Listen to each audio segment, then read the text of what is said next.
Have you heard the Liz Cambridge news? Just real quick. Yeah, actually, I heard it when it first was some rumblings about it a couple of weeks ago.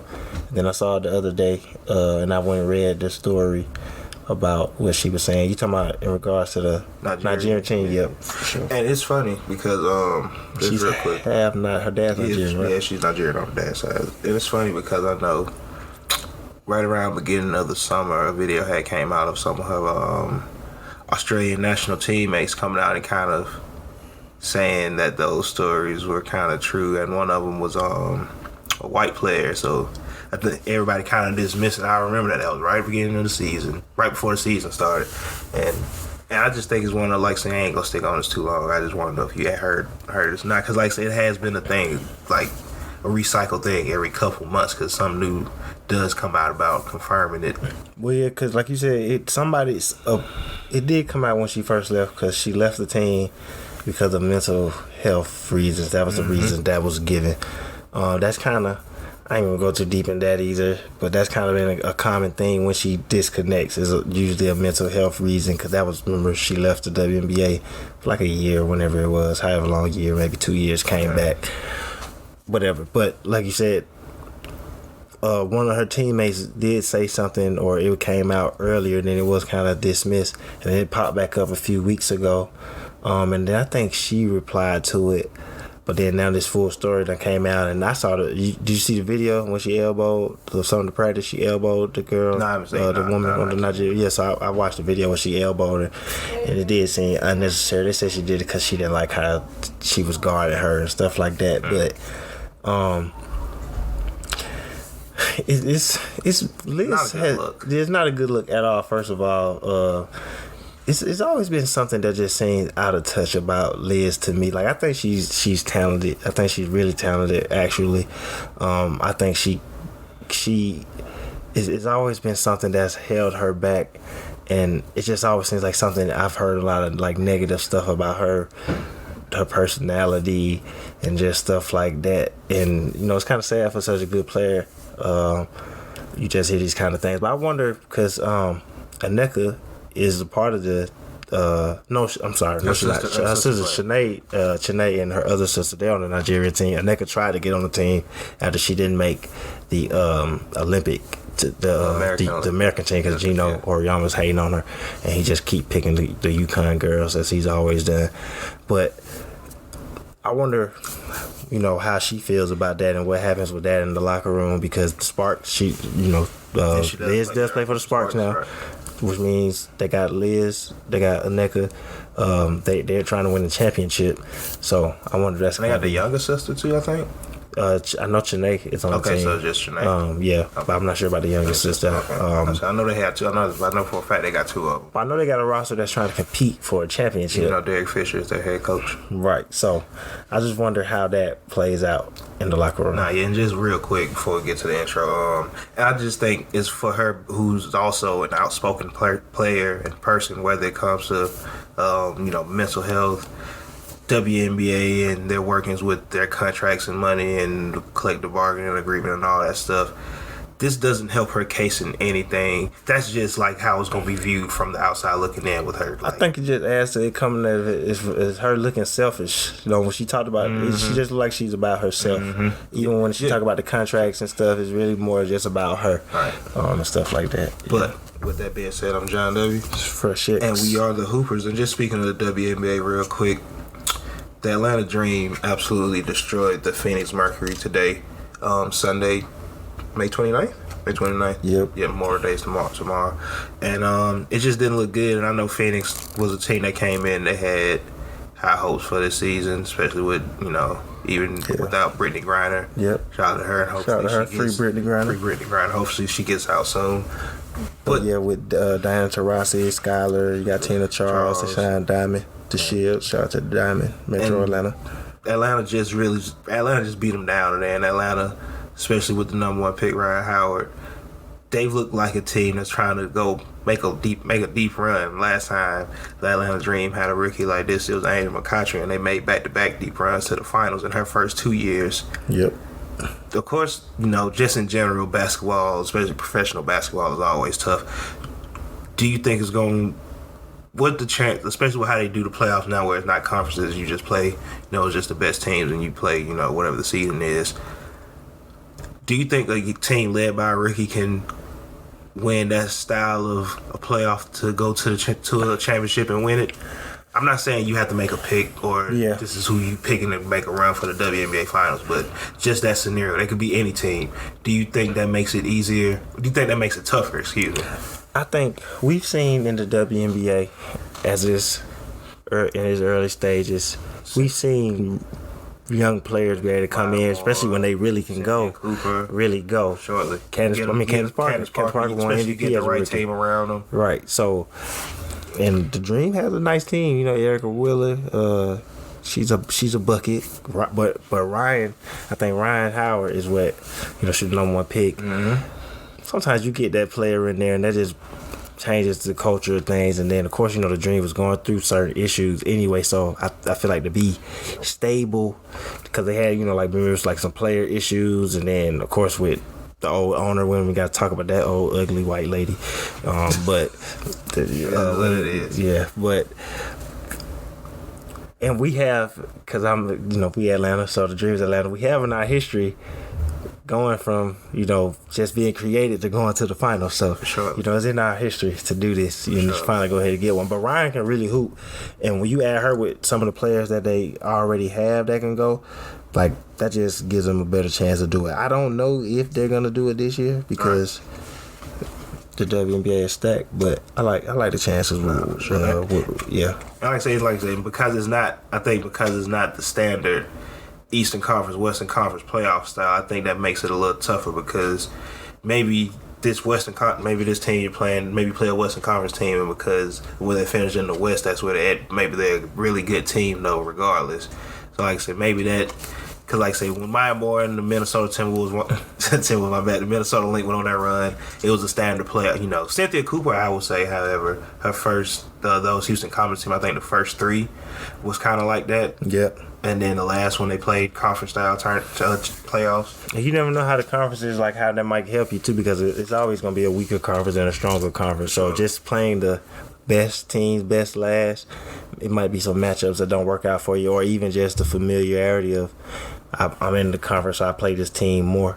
I think that could play a part in it too. So I think it makes it tougher for sure. But like I said, Ryan's a real deal. Erica, Christy, they got some hoopers out on the Dream. Renee, we still need them to talk about them courtside moving, courtside seats. Oh, yeah. Definitely got a courtside for sure. But NBA Finals, I feel like whenever we start back dropping, doing podcast episodes, the Miami Heat are trying to go back to the finals and win the finals. Last time it was the bubble, the NBA bubble. And shout out to the people who's actually being loud and saying that, we need to cut out that that the bubble wasn't real basketball. I feel like it's still people saying it, but I feel like now, even if it is a minority of the people are loud and telling them, chill out with that. Like, it counts. It's real basketball. Yeah. Whatever. So shout out to them. Yeah, the bubble just was a different environment. So, because, you could say it was a tougher environment because it's taking them out of the normal.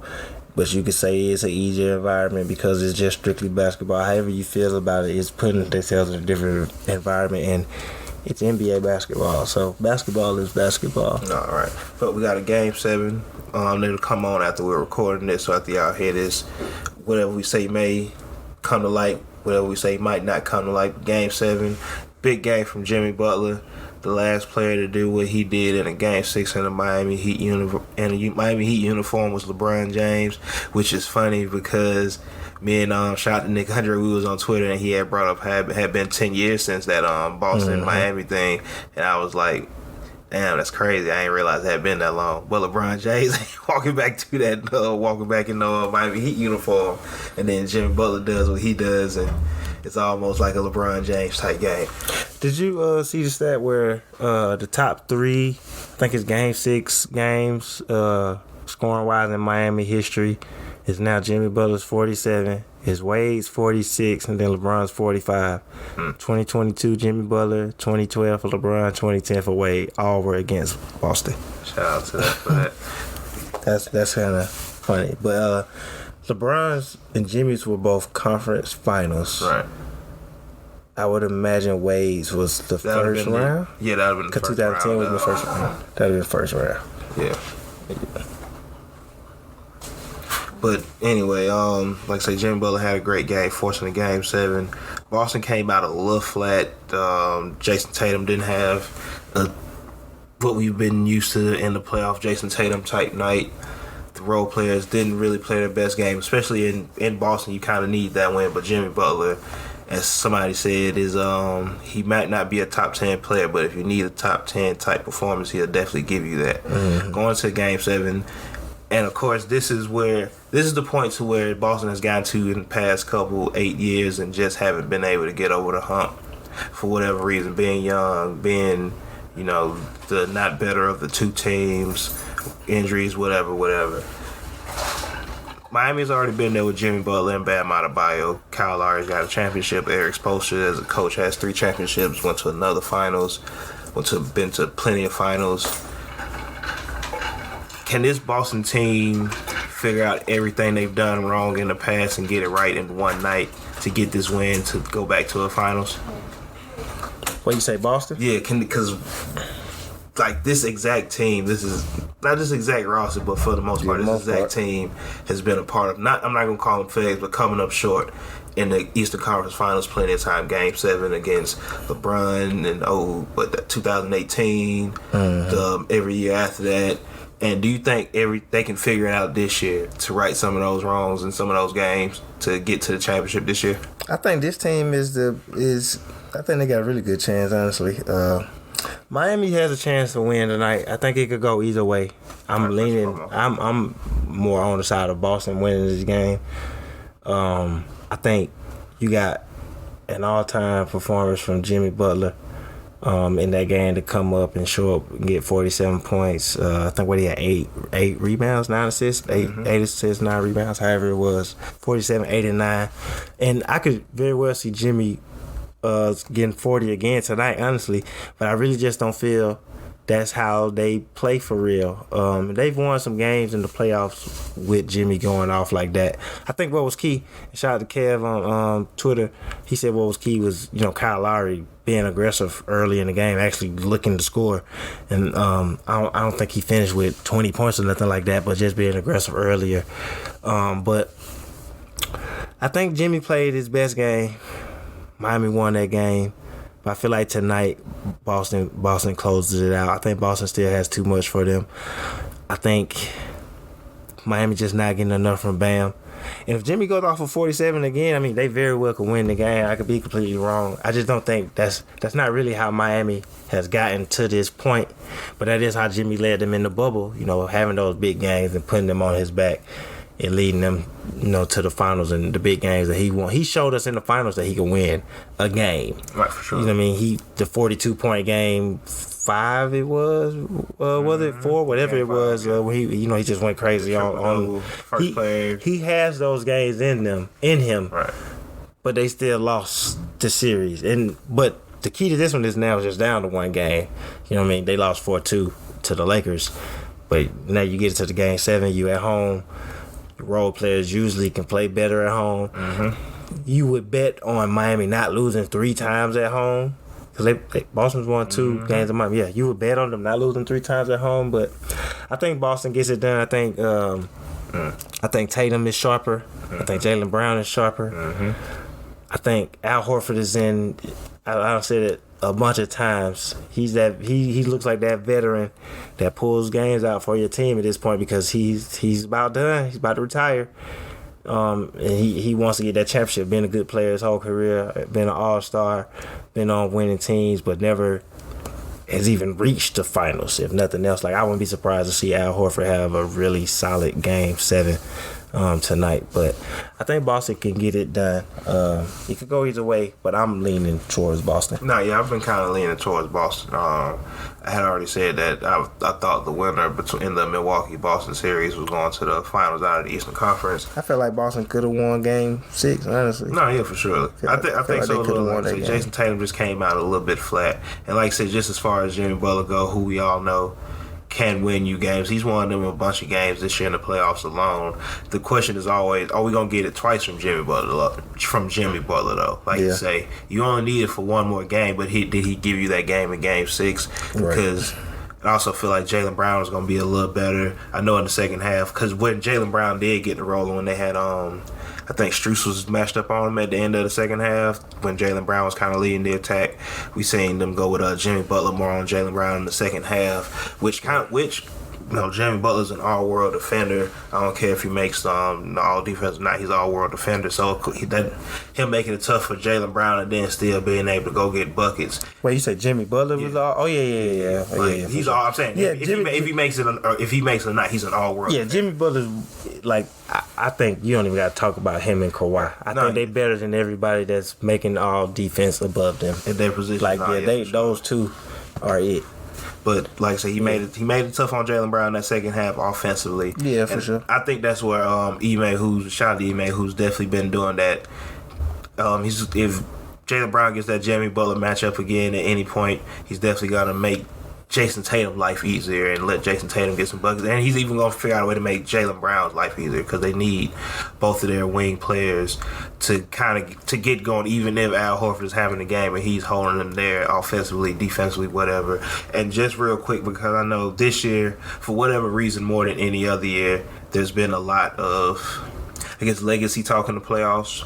Because I guess there's a good mix of veteran players and those intermediate, no longer up-and-coming players, but those players that are setting their greatness, and they're only going to get greater, and then those young players who are still looking to get better and, add to their careers. And everything's looked at as a legacy game. I'm not saying that the way, I guess I'm interpreting that other people are saying that this is a legacy game, but I feel like this is a game that if Jaylen Brown and Jason Tatum come out strong and they win this game, and both of them just go for their regular numbers, whatever they are in the playoffs, 30 for Jason Tatum, 25, 27 for Jaylen Brown. I feel like this is where they start getting that conversation of, are they the best wing duo in the NBA right now, and then do we get in that conversation if they go to a championship, if they possibly win one, where do we start ranking them as a duo in general, especially on the wing? Like, I feel like this is where that start. Not this is the legacy is based on. If they lose this, they're never going to be winners. None of that. They're never going to be top 15 players. None of that stuff. This is the whole point of legacy. We can start. The point of legacy games, legacy situations is not that they're supposed to kill your legacy and what you could do, but just how, dang, this adds to his legend of why he's great. And you can acknowledge if somebody has a tough game or whatever, but this is like when somebody does have this big game and it's the first time we see it, that does add to the licks. I understand that. In the book. Yeah, exactly. I understand that, and I respect not the whole book. I respect that part of it. But like, if I just hate the part of the legacy talk where if Jason Tatum doesn't win tonight, he can never be that guy or whatever. No, right. Whatever it is. Yeah, right. But I do respect the fact if he wins, it's like, all right, he did show up for us here. I think you play both parts of it, because if he does come out in halves, I think he can have 25 points, shoot terrible from the field, but have like a strong fourth quarter, get good steals on defense, hit a big shot, carry the momentum of the fourth quarter, and I think that still is like a legacy moment. Just because he doesn't score 40, I don't think that takes away from what he does. And I don't think if he loses, that doesn't mean he can't be the number one on a winning team, because even though they have been here at this point, I think this is the first time he's really been here at like when he's starting to get to the peak of him and Jaylen Brown. They're starting to hit the peak of where their powers might be. So I think the beginning, I guess, dialogue of legacy talk was positive. It's just where it went that made it like, all right, now we don't even want to talk about this, because you still have opportunities to get better. Like, I don't think if like the game 6 for Jimmy, that's a good game to add to his resume or whatever. But if they lose tonight, I don't think, honestly, whether they win or lose tonight, I don't think I leave this game feeling different about Jimmy Butler. And even Jason Tatum, if he has a strong game and then maybe a tough fourth quarter, to give it the opposite, maybe you having a good 3 quarters and you have a tough fourth quarter. I don't I'm not writing him off yet, and that's where legacy talk has gotten bad because it's mainly just about writing people off, and he's still young in the game because he could lose today and then come back and win multiple in a row. You know what I mean? So. It's just the fact that he's getting, like I say, that's how I interpret it when people say legacy. It's like this determines your whole career. Exactly, and that's what's made it annoying. Like to even people. with, I know your point with always, just for an example, real quick. I know nobody asked about him, but with LeBron, and people say this was it. This is what propels him. Right. Then you would all say, what happens if he loses 5 more times or doesn't go anymore? Right. Or is it, he lost, so he can never be this and he'll never be that. Exactly. Like, what if he goes on and he wins 5 more though? Like, you can't. Because I don't think this could be the end all be all. Because if Jason scores 50 tonight, I don't think it got to be, all right, he's officially now the best player in the league. Talk easy. It's like, all right, you're taking it too far with it. Like, he's officially the best. All right, so then what happens if they lose in the finals? Is he still the best? So I think it just adds to your resume. Chapter in the book, another passage on the resume, right? Whatever. Like it gets you a chapter in the NBA book. That's all you want. All right. When they talk about the history of the NBA, I got some pages, then I got some chapters. Right. Maybe then I got a couple chapters. Sure. Then when you get to the next level is when they write the whole book, the book about you. But that's different. No, for sure. But real quick, because they're gonna hit us after the game. Yeah. Can't ask you who's gonna win because you probably not gonna answer that anyway. Can't necessarily. I mean, I think Boston. My bad. Yeah, I think Boston wins, but it could go either way. Can't really give a prediction. But if you could say what's 3 things you're gonna be key for both teams, like because they're not gonna hit us in tomorrow game. Whoever wins, gonna win. But what are the 3 things that you think are gonna be key or that you're gonna be looking for? For Miami, I know Zach told me I gotta just accept them for what I see on the court. Shout out to Knowledge from the Off the Glass podcast. I'm sure, but I just really don't think Miami's winning this game with Bam not being aggressive. Real quick. I remember when you tweeted that like 5 minutes later he got that dunk on that fast break. Even on that dunk he doesn't look enthused. Like I'm not. I can't read minds. I don't exactly know. But just looking at his face, still, like, he just doesn't look like he's not even aggressive on the dunk. Is what I'm saying. Go ahead. You Bam having 6 and 9. I don't think wins in this game, especially because I think Al Horford's gonna have a good game. So I think you need Bam and Kyle Lowry to be aggressive. Mm-hmm. You need Jimmy to be efficient, knocking down his shots. Not because if he's knocking down everything, what was also key in Game 4, he's gonna work the mid range. But when he's into it, he hit 4 threes. Also, you know how bad he shot from 3 this year, and not that I expect him to come out and hit 7, 8 threes. I don't even expect him to hit 4. I expect him to hit 2, maybe 3, but he just take his open threes and he goes like 2 for 5, 3 for 5, 3 for whatever. So Jimmy being efficient, Bam, Kyle Lowry being aggressive, and Miami they need is Tyler Hero gonna play? I'm not sure. So a mix of their role players, and that's gonna be for both sides. But a mix of their role players playing up, you have to have Strus or Duncan Robinson. One of them got to be the one that make the threes tonight. Don't care which one of y'all it is. One of y'all needs to make 3 threes tonight. PJ Tucker, he's going to provide energy defensively. He's going to get some offensive rebounds that you don't expect him to get. I respect the way PJ plays. I love that he added that they kick it to him in the middle. He hitting him with the floater now. He's not just shooting the 3, but I need him to make the floater tonight. Make 2 or 3 threes. Shout out to PJ Tucker. I love playing with old dudes like PJ Tucker. Yeah, right. Because he gonna play the right way. He just gonna shoot his open shots, and he want his shots too. So it's like, I'm open, pass me the ball. No, right. Don't just give it to me, like pass me the ball, but don't pass. Do your thing. But if I'm open, the devil don't pass the ball and set a screen because they ain't going. Exactly. Going to pick and roll like I'm shooting as soon as I get it. A mix of PJ Tucker, Strus, Gabe Vincent, just the role players. Right. But in particular, because I'm honestly not worried about what they're going to get from PJ Tucker. Because, even if he does only make 1 3, the effort he's going to give you defensively and getting on the rebounds is enough to keep him on the court. I'm honestly not even worried about Gabe Vincent because he actually was playing well. I didn't think that they should have benched him. He's been a starting point guard all year, honestly, because Kyle Lowry's been hurt all year. I think Kyle Lowry should come off the bench. Even when they go to the finals, I think Gabe Vincent should be a starting point guard going forward. Even playing like Oladipo not worried about Oladipo because I know what he's going to bring. It's really Strus and Duncan Robinson to me.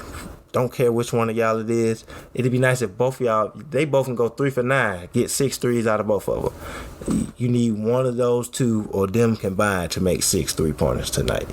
And you playing at home, so I think that works to their favor. As far as Boston goes, focus from Jaylen Brown. In those moments when they need the extra push because, you know, most of the stuff is going towards Jason Tatum. You need Jaylen Brown to be able to win his matchup. Don't just settle for threes because he'll do that sometimes unless they're just super falling because he also had them nights where he's not missing. But don't just settle for threes, get into the paint, get to the free throw line. That type of focus from Jaylen Brown. Can't have role players. Grant Williams can't have 2 points tonight. You need some shooting from Peyton Pritchard. 4 for 15 from Marcus Smart not going to work tonight. So you're going to need him to knock down some threes, get more than 3 assists, take charges, be Defensive Player of the Year, guard Jimmy Butler.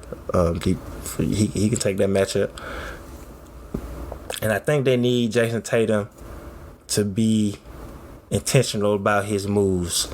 Don't shy away from his mid-range shots. And because they'll give it to him because they know he's trying to get to the basket or take his step back 3. Don't shy away from the mid-range shots. Be a good playmaker because we've seen him pass the ball well throughout the playoffs. And don't waste a Derek White 22-point game. No, for sure. And Boston got a good chance to win. I think they're going to get a good game from Al Horford. Like, I see double Al Horford tonight or at least 15, 8. He hits a 3 when it's a 3-point game to make it 6, something like that. That's Al Horford. He definitely do some stuff like that. Yeah. But Boston and Miami has definitely been. I know there's been some blowouts in the series, so it's this, that, and the third, right? But Boston and Miami is definitely. It's been a good series. This has been a good series, and I think once we get rid of, get out of the moment in time of the series, we're gonna look back and realize how good of a series this was. Over to the other side, of course, before we get out of here, Golden State already beat Dallas 4-1. Luka, who had a great closeout game to extend the series and not get swept, didn't necessarily have the best closeout, the best elimination game, which he's been known as one of the best elimination game or closeout game players so far in his young NBA career. Golden State goes to another championship 6 in 8 years. Klay Thompson goes to his 6th straight finals. This year, I think more than any other of the championship years, even though they've already won some, I think this is probably the most important year for their dynasty claim, as far as just winning championships. And I feel like dynasty talk is different from legacy talk when you talk about players, because as a dynasty you want to. No, Dylan Brooks said they're a dynasty. Thanks. That's why you can ignore that. Exactly. I'm gonna ignore that. But now Golden State is in a rare class to where they can win a 4th championship. In like real dynasty. 4 and 6, unlike the San Antonio Spurs who never went back to back. They said they got a back to back. They're a real dynasty. And when you look at this Golden State team, who I think is in a good position with I think the Spurs is a dynasty though. No. But typically you gotta go back to back. You gotta go. But that's what my bad. But that's what put them. You gotta go back to back with more than 2. Yeah, I feel that. That's why I think they're on the lower level of the dynasties. Right. But they like the Detroit, we gonna be all day on that. So it's cool. It's cool. Yeah, right. Yeah, but Golden State has they have a chance to go compete for the next couple years with the older core of the players, Draymond Green, Steph and Klay, and then still go on to be a good team after that with some of the younger players on the team, Andrew Wiggins, Kevon Looney fall somewhere on the younger player side, even Moses Moody, who's gave them good minutes the last couple games, Jonathan Kuminga, who's gave them good minutes in plenty of games this year in the regular season and the playoffs. And I guess it's just about filling in those rest of those spots. James Wiseman, who hasn't played a minute at all this year, I think it's still going to be good for Golden State. If Golden State wins it this year, because they could win, they could not win, but if Golden State wins it this year, I know a lot of people already got Steph in their top 10, but this isn't about Steph. This is about this Golden State Warriors team. Where does this put them as far as some of the greatest teams in NBA history if they can win the championship? I think you got to put them amongst the top 3 dynasties. 6 championships in 8 years was the Bulls, first and foremost from the 90s. And the Bulls is the greatest dynasty ever. Surely in that short spurt, right? Yeah, they're the greatest. I was trying to think that I want to go with the Bulls, or am I going to put the Celtics? Because 8 straight is crazy. I'm going to put the Celtics. Celtics is the Bill Russell Celtics are the greatest dynasty ever. I think the Bulls are next. And then I would put the Warriors after the Bulls, right in front of Magic, Showtime, Lakers. Because, and they still going. That's the only reason why. Because if they win this year, that'll be 4 and 6. So, Magic got 5 and 9. They have a back-to-back. Magic them went back-to-back, obviously. But I think 4 and 6. I'll put them right behind them because you still got that 5. And I don't know the amount of times that they went to the finals right now. I think Magic went to 9 and 12 years. They went 9 and 12 years. So 9 and 12 years, yeah. So I'm gonna still put them. Actually, no. I'm gonna put the Warriors ahead of them. My bad for the flip flopping, but I'm gonna go Warriors right now, just based off of dominance and the winning percentage in this stretch. Right. That makes sense. So that's all contingent on them winning, though, because I feel like if they lose this one, I'll feel a little different, and I think I'll keep the Showtime Lakers ahead of them. Right. But they're definitely top 4. They're ahead of I think Celtics. They're ahead of the Spurs. The Spurs dynasty. They're ahead of the Bird Celtics dynasty. They won 2. They went back to back, right? Who that? Bird went back to back, right? Yeah, they went back to back. They won 3 overall, but they're already at 3. And with the amount of time that they went and the 73 win season, and I know a lot of people hold that. I think it's the 86 Celtics in really high regard, top 5 team ever. Yeah, top 5 team ever. But I will put the Warriors ahead of them. The only team I kind of debate is the Shaq and Kobe Lakers. Because they kind of have an argument of being ahead. I think I got them behind Showtime, but ahead of the Celtics. Won 4 final appearances in 4 years. 3 straight. This is my thing with that team, with that Shaq and Kobe. It was so short. Absolutely. And that's the only reason why. Even with, they came in 96, they won the first one in 2000. There's just not. And I'm not adding the Kobe. That's a different team. No, that's absolutely not yet. And I got these Warriors ahead of that team because you can call them a dynasty. They went to 3 straight finals back to back.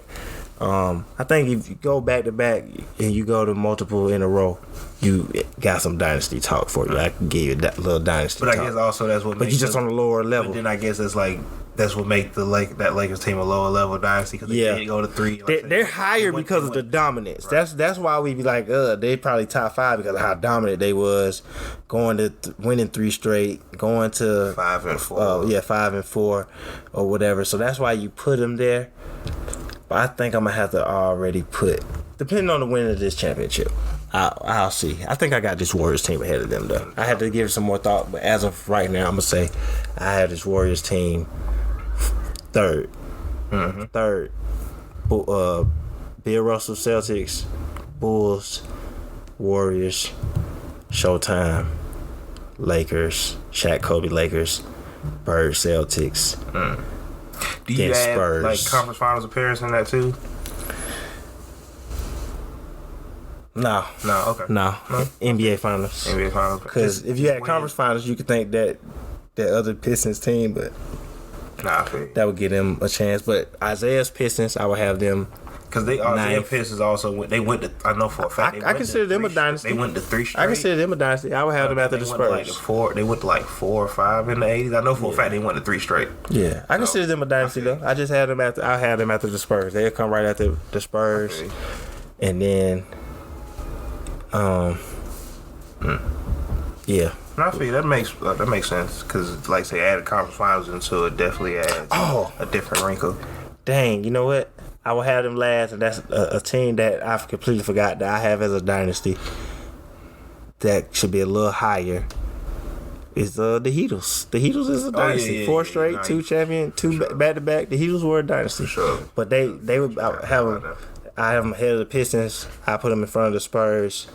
I would have them lower just because it's only a 4-year run. I would have them lower just for that fact. Lower than. Because that's at the bottom. Because I got the Pistons 10th, Spurs 9th, and I slide them at 8. I probably had the Spurs at 8. The Spurs 8 and Heat was at 9. Yeah. That's fair. That's more than fair. Only reason I had them ahead of Spurs is because of the back-to-back. That's the only reason why I put them in front of Spurs. I can respect that. That's the only reason. But not having a back-to-back is the biggest flaw on the Spurs' resume. That back-to-back would have been so... Because going back-to-back just showed the dominance, for real. This is a whole nother Did they even thing. go to the finals back-to-back? They did. Just the one time. And they lost one and won. But I'll say that's a whole nother. That's something I've always brought up with the Spurs. That's a topic for another day. But yeah, they never actually went. They only went to back-to-back finals one time, and that's with an older team, like the younger teams. The younger version of those teams never went back-to-back. Right.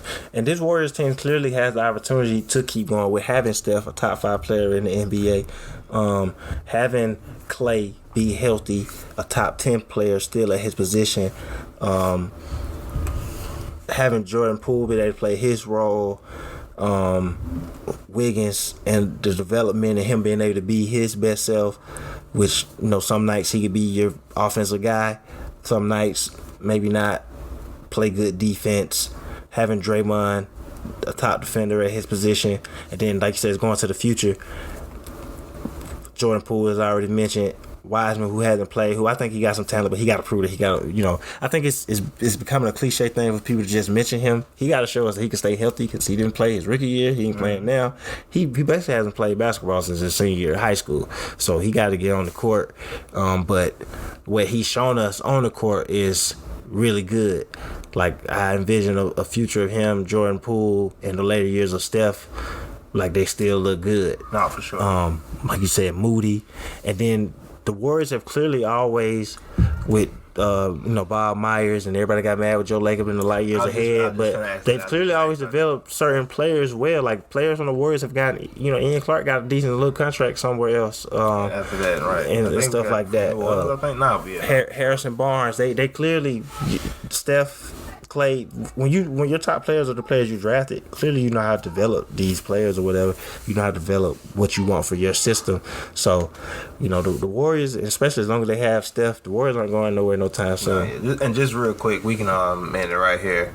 I know everybody has loved Andrew Wiggins now. He's played especially in the conference finals, being matched up against Luka a lot offensively and defensively. I feel like the Warriors is one of those systems they can, if you're a good player, you're a high IQ player, outside of Steph maybe, it's a real, even just look at Jordan Poole this year, it's a real plug and play system. Like, just, you understand basketball and basketball concepts, pass, screen, move, you get it. Do you feel like Andrew Wiggins, he's had better numbers, like just scoring. Yeah, he averaged 23. He's averaged 23. I think he averaged about 14, 15 this year. I know after the he was at about 17 for the year. Okay. For the year. He's about 17, 18. But he's averaged more. My bad. He's averaged more consistently. He's averaged 20 multiple times. Efficiency-wise, shooting splits have been a lot better the last 2 years. Yep. But do you feel like Andrew Wiggins and what he's done in the finals, not in the finals, but in the Western Conference Finals, is kind of maybe not made people kind of, maybe go back on what they thought about him, but just even look at the whole situation coming out of Minnesota and how people perceived him. Do you think a lot of that is gone? I think so, because when you see, like I said, when he came out of Minnesota, being the number 1 pick, he won Rookie of the Year. It was more of him being a person that's mainly just gonna score. He's gonna lead your team as a scorer and things like that. But in first scoring option, but that's not really his game. He's really more of a player that can be the first scoring option on certain nights, but other nights, he's probably just somebody that provides scoring. And then it was always talking, even what he said, of trying to use his athletic gifts of making him being a better defensive player. And, with the Warriors really focusing on that, because that's what really matters too. You could want to be a good defensive player, but if nobody on your team is really playing defense, that leaves you a little bit less motivated to play it also. Other than when Tibbs came there, defense wasn't a staple in Minnesota. That was the one time they made the playoffs, when they had Jimmy Butler that first year and things like that. And even then, if you look at that team, he wasn't the first scoring option. So having another player on the wing. But the Warriors do open that up for you because they give everybody the opportunity with, because everybody play a different style, and that's okay. Steph's style is when you're a shooter like him, you're going to play off the ball so much that it's going to give other people a chance to score and be themselves with that. So that opens it up. Like, I'm not surprised that Jordan Poole's able to do what he does because other guards have always been successful with the Warriors. He's probably the best scoring wise, but go to back when they first started, when it was Clay, Steph, and they had Jared Jack would come in and run point, and then with the first strength and Warrior numbers, Barbosa was able to come in and eat, and Clark might get in, and then everybody knew like Jordan Poole is Sean Livingston. That's all he is right now. He's a better scoring, better dribbling, 3-point shooter Sean Livingston. Remember, Sean would come in, he would handle the ball, he would get to his spots. Jordan Poole is scoring more because Clay is coming off the injury, so of course they're telling him to go get your buckets a little more. But he's Sean Livingston as far as how he's able to dominate the ball and stuff like that because Steve Kerr has played for Phil Jackson, Lou Olson, Greg Popovich, all offenses that are predicated on cutting, ball movement, and even with having dominating scorers or dominating players, Tim Duncan, Michael Jordan, David Robinson, Scottie Pippen, these are still our players that, Jordan's always looked at as players that took so many shots and just as a straight gunner, which you could probably say was more him in the 80s, but in the 90s, it was ball movement and player movement, and it's always room for isolation. It's a long game, and you just do it at times, but he's always played around ball movement, so it's not surprising. Then he was part of those early Suns teams that, as the GM for those teams, where everybody ate on those teams, moving the ball around. So it's not surprised that, that's always been the philosophy of the Warriors, and it helps everybody. A lot of players have gotten paid, whether they did something after or not.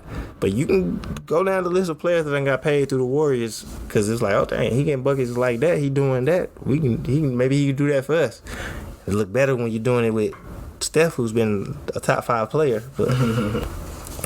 But I definitely think the perception of Wiggins back to the original point of all this, the perception of him has definitely changed because for one is the defensive side, him finally consistently giving that effort defensively because he's always been so athletic and he got a quick first step and long arms. Defense is 100%. I'm not gonna say it's 100% effort because if you're slow, it's obviously gonna be some things that is a little tougher than you do. Being quicker helps, but it's mainly effort, and especially when there's dudes that's athletic like that. Like obviously, if a bigger dude posts you up, you can do what you can do, but being on the wing, moving your feet, having your hands up, being disruptive, that's 100% effort, and he's giving all that for the Warriors, and then to be able to reel it in offensively and be efficient, knock down his shots, but then have those nights where, all right, I'm feeling it, so I'm going to go get 30 tonight, and the Warriors have always needed that. That's what made them dominating, unstoppable, is having that wing player. That's why they were unbeatable with KD. When Harrison Barnes was at his best, that's what made them unstoppable. But when they weren't getting the production from him, that's what kind of slowed it down. So, and as you said a couple times, Wiggins is that median between. He's better than Harrison Barnes, clearly not on the level of KD, but clearly better than Harrison Barnes.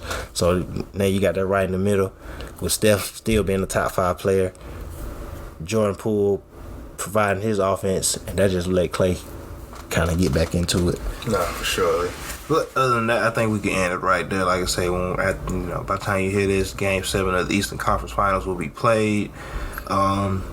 Catch us Tuesday with Coach Couch for the NBA Finals preview. I don't think we ain't done a Coach Couch on a couple months, so shout out to Coach Couch. That was gonna be a good one. Sending that invite through. But other than that, you got anything else? NBA Finals preview with Coach Couch. That's gonna be a party. You gotta be ready for that one. But as always, appreciate the listeners. You can find us anywhere podcasts are available: Apple, Google, Spotify, iHeartRadio, Pandora. Tune in. I think we on Tune In. Yeah, Tune In. Shout out to all those places. Every Wednesday, Off the Ball Network's Facebook page, the Hoopers YouTube page, and the Hoopers Twitter page for the Hoopers Afternoon Session. 12 o'clock every Wednesday we go live, which you can always go back and watch it on YouTube. So make sure you just go to YouTube, subscribe to the YouTube page, search the Hoopers Pod on YouTube. A lot of dope content on there. That's all I got. All right, with that being said, I'm Jon Dubya. Fresh X. And we are the Hoopers.